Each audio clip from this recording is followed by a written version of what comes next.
याची आवश्यकता उपनगरातल्या नागरिकांना मिळावी आणि विशेषतः माझ्या मतदारसंघामध्ये आंध्र पश्चिम भागात व्हावं म्हणून गेले 8 महिने सातत्याने मी प्रयत्न केले. मी माननीय देवेंद्रजींचा धन्यवाद देईन की मुख्यमंत्री म्हणून त्यांनी बैठक घेऊन ते निर्देश महापालिकेला दिले.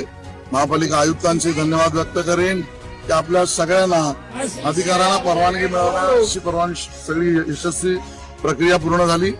नंतर माननीय एकनाथ शिंदे साहेबांच्या निर्देशानुसार त्याचं टेंडर वेळेत निघालं आणि आज सगळी प्रक्रिया करून प्लॅन अप्रुव्हल करून जवळजवळ 13 माळ्याचं हे सुपर स्पेशालिटी कॅन्सर हॉस्पिटल आज या प्रमुख ठिकाणी होत आहे आणि ती जनतेला एक सोय